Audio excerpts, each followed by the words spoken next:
Hello and welcome to The Real Deal. Today we are feasting on Jefe, which stars Jon Favreau, who also directs, as Carl Casper, who quits his job at a popular LA restaurant after a scathing review and ends up launching a food truck with his son. So, is this a feel-good comedy that sees Favreau return to form, or is the film itself worthy of a scathing review? We'll give you our verdict in a second, but first up, the trailer. Wow, I'm feeling good. This madness, huh? There's carne asada. Check it out. Wow. Chef Big Dog up all night cooking. Shut up and taste this, a mousse douche. Come here. Look at that. You like it? Yeah. We're gonna cook like this. So that is the trailer for Jefe. Now, does it cook up a storm or does it fall flat like a pancake, Amon?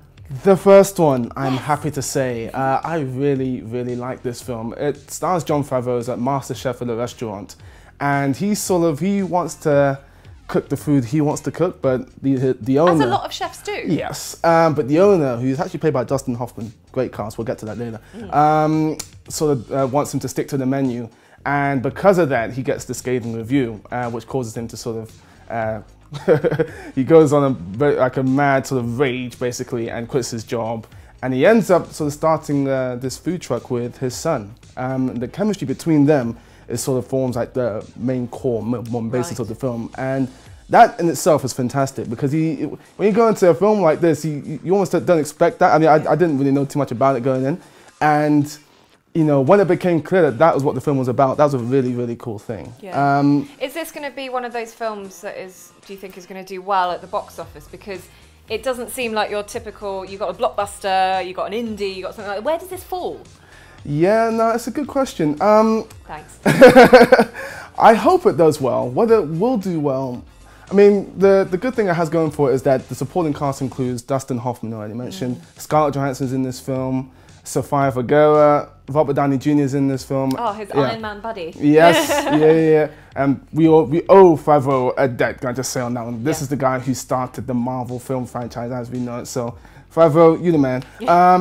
But yeah, that supporting cast, I mean, Robert Downey Jr. especially is a cameo, but it's still a very good cameo. And Scarlett Johansson is more of I wouldn't call it an extended cameo, but it's not a very big role. But they're obviously very good in their roles, and hopefully that will help push it towards box office success. So it's not really sold on that. I mean, is it sold on the story? It sounds like a heartwarming story. It's very heartwarming, it's very sweet, it's very simple. If I had to level one criticism on it, is that there's very little conflict in the film, which is, you know...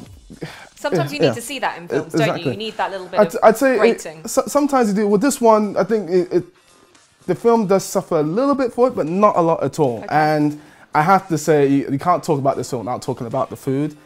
Oh my goodness. If you are not hungry when you leave the cinema for this, literally you want some Nando's after you go and see this film immediately.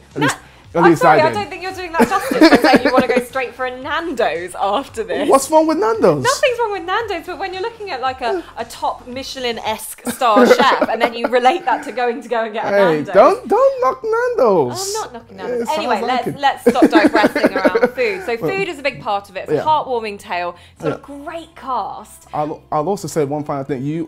Because with the food truck, they sort of go around different cities, and you really get a good sampling of the culture as well for one of those. Those are really cool. That's really cool. And they also make a pretty good use of Twitter as well in the film. The way that they show it on screen is very interesting. So very innovative. Yeah.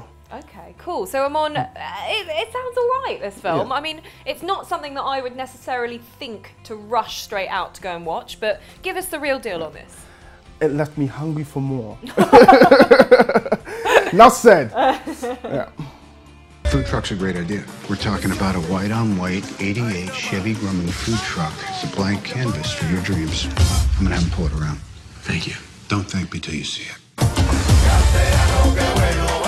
So that is the real deal on Jefe, and what we want to know is which film makes you water at the mouth because of its foodie goodness. Mine has to be Charlie and the Chocolate Factory. That's a good one. That's a good one. For me, I'd had to say Ratatouille, which I actually thought of Ratatouille a couple of times watching this film, which is funny, but I love that film. Ratatouille, fantastic. But what are your thoughts on that? Let us know at The Real Film Show, and be sure to subscribe to our YouTube channel for more reviews. See you soon.